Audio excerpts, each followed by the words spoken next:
Study point with technical में आपका एक बार फिर से स्वागत है। जैसे अभी हम लोग डीसी शंट मोटर का कनेक्शन करके देखें तो कनेक्शन कर लिए, मोटर को चला लिए। फिर इसके बाद आगे जो प्रैक्टिकल होगा हम लोगों का स्पीड कंट्रोल करना। मोटर तो चलेगा लेकिन अब इसको स्पीड कैसे कंट्रोल किया जाएगा, तो स्पीड कंट्रोल करने के लिए हमें ये रियोस्टेट चाहिए। फिर इसके बाद डीसी मोटर को चालू करना है तो डीसी सप्लाई चाहिए, तो डीसी सप्लाई के लिए यहाँ ब्रिज रेक्टिफायर ले लिए, ये एसी को डीसी बना देता है। फिर ऑन ऑफ करने के लिए डीपी स्विच है और यहाँ हमारे इस एक्सटेंशन बोर्ड में एसी सप्लाई उपलब्ध है। ठीक है, तो अब यहाँ कनेक्शन का और ये डीसी मोटर को चलाने के लिए सबसे पहले ये 3 पॉइंट स्टार्टर भी आवश्यकता होता है। तो अब यहाँ देखते हैं कि ये 4 टर्मिनल है। जैसा अभी हम लोग ये पीला वाला आर्मेचर और काला वाला शंट फील्ड को देखे थे। ठीक है, तो ये काला वाला शंट फील्ड है और ये पीला वाला आर्मेचर है, तो ये सब हमें ज़रूरत चाहिए। अब इसमें हमें करना क्या है, आज का practical speed control of DC shunt motor with field control method. किसके साथ करेंगे? फील्ड कंट्रोल, यानी कि फील्ड कंट्रोल मेथड के लिए फील्ड वाइंडिंग में रियोस्टेट जोड़ते हैं। क्या करते हैं? फील्ड वाइंडिंग में रियोस्टेट। तो ये फील्ड वाइंडिंग का टर्मिनल और फील्ड वाइंडिंग का टर्मिनल के लिए एक रियोस्टेट में सबसे पहले जोड़ देंगे, ये रियोस्टेट का टर्मिनल जो है। और रियोस्टेट ये वेरिएबल रेजिस्टेंस भी बोल सकते हैं इसको, ये जोड़ दिया गया। फिर इसके बाद एक आर्मेचर का और एक शंट फील्ड का। ठीक है, एक आर्मेचर का और एक शंट फील्ड का, दोनों को आपस में पैरेलल कर लेते हैं।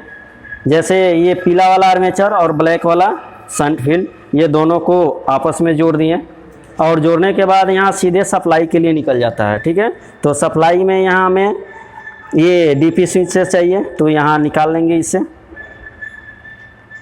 ये जोड़ दिए।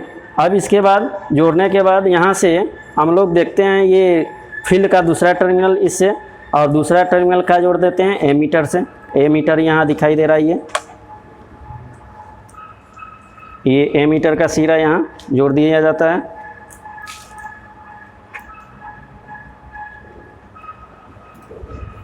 ये एमीटर का सिरा रेजिस्टेंस के दूसरे सिरा से, फिर एमीटर का अगला सिरा फील्ड ये कहाँ चला जाएगा? फील्ड के टर्मिनल से, स्टार्टर के फील्ड के टर्मिनल। तो स्टार्टर में अब देखेंगे इधर वाला जो था फील्ड का टर्मिनल, वो उससे जोड़ देंगे। स्टार्टर का ये फील्ड वाला टर्मिनल इससे इसमें कनेक्ट कर दिए। ठीक है, अब ये हमें मोटर का जो आर्मेचर वाला टर्मिनल है, ये पीला वाला, ये आर्मेचर से जोड़ दिया जाता है। ये आर्मेचर का टर्मिनल जो है बीच वाला, मोटर के आर्मेचर वाले टर्मिनल से जोड़ दिए जाएंगे।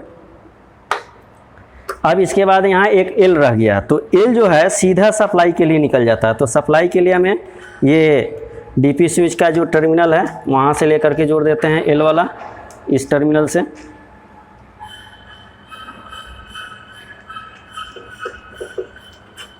ये कनेक्टर जो दिखाई दे रहा है हमें, ये डीसी 3 पॉइंट स्टार्टर का एल टर्मिनल है, तो इससे जोड़ दिया गया। तो अब यहाँ ये कनेक्शन हो चुका है। तो अब इसके बाद हम लोग सप्लाई दे करके देखेंगे और सप्लाई दे करके देखने के बाद और इससे रियोस्टेट जो है इससे हम लोग स्पीड कंट्रोल करेंगे। तो एक बार और सप्लाई कनेक्शन हम यहाँ दर्शा दिया जाता है, बता दिया देते हैं कि ये जो एल टर्मिनल है, सप्लाई के एल टर्मिनल से यहाँ एल दिखाई दे रहा है लाल वाला, ये टर्मिनल है आर्मेचर वाले मोटर के आर्मेचर वाले टर्मिनल से जोड़ देते हैं। एफ टर्मिनल है, तो एफ टर्मिनल के सीरीज में रेजिस्टेंस और एमीटर जोड़ते हैं और ये मोटर के एफ वाले टर्मिनल में चला गया। ठीक है, तो इस तरह से हमें ये कनेक्शन तो हो चुका है। अब इसके बाद ये डीपी स्विच का ये है इन वाला, तो डीपी स्विच के लिए हमें ये डीसी सप्लाई जो आउट करता है यहाँ से इसको जोड़ दिया गया है, एक लाल और एक काला से।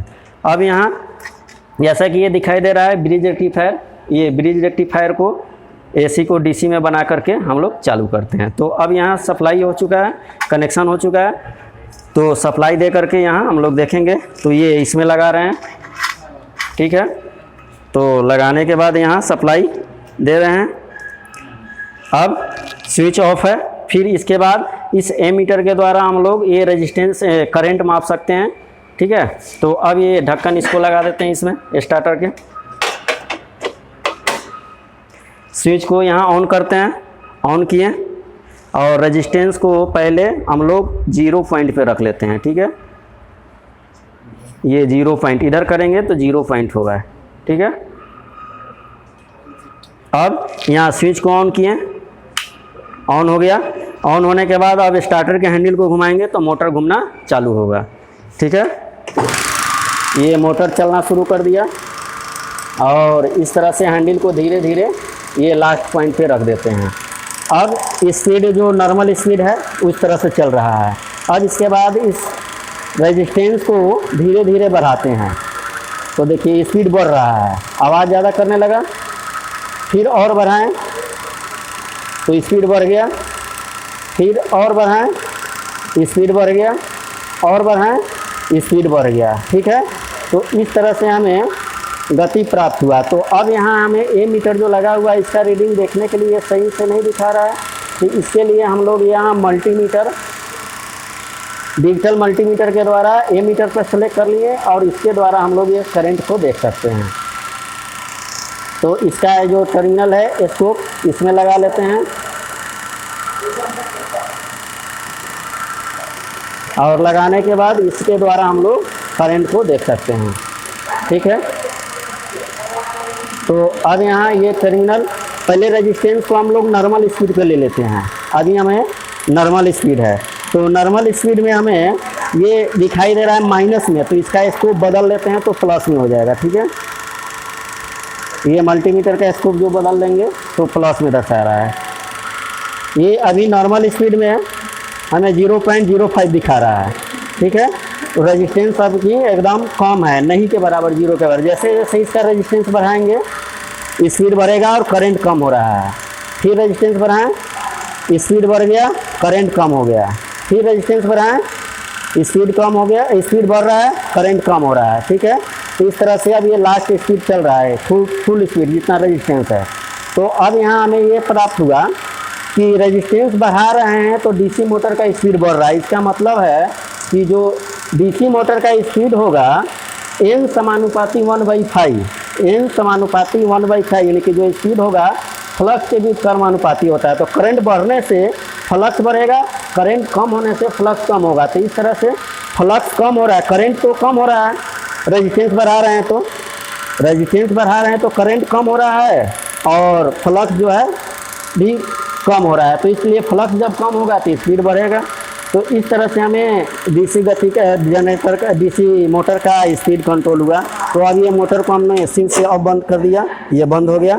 तो अब इस तरह से हमें ये प्राप्त हुआ कि ये जो हम लोग का स्पीड कंट्रोल जो है फील्ड कंट्रोल मेथड, तो फील्ड कंट्रोल मेथड में क्या होगा, इसमें फील्ड कंट्रोल मेथड में क्या करता है कि इस तरह से एन जो होता है, फील्ड कंट्रोल मेथड एन जो है 1 समानुपाती है फ्लक्स के व्युत्क्रमानुपाती के, फ्लक्स के व्युत्क्रमानुपाती। एन जो होता है फ्लक्स के व्युत्क्रमानुपाती। डीसी मोटर का जो स्पीड होता है फ्लक्स के व्युत्क्रमानुपाती होता है। फ्लक्स बढ़ने से स्पीड कम होगा। तो यहाँ अभी हम लोग करंट को बढ़ा दें तो स्पीड कम होगा, फ्लक्स को बढ़ने से स्पीड कम होगा। तो फ्लक्स को कम किए तो यानी कि करंट को कम किए, तो करंट को कम करने के लिए इसके सीरीज में रेजिस्टेंस जोड़ दिए, तो इसलिए करंट कम हो रहा है। तो करंट कम होगा तो फ्लक्स भी कम होगा, फ्लक्स कम होगा तो डीसी मोटर का स्पीड बढ़ेगा। इस तरह से इस सिद्धांत पे हमारा डीसी मोटर फील्ड कंट्रोल लागू होता है। तो आज के लिए हमारा डीसी मोटर का स्पीड कंट्रोल पूरा हुआ। तो इसके लिए बहुत बहुत धन्यवाद।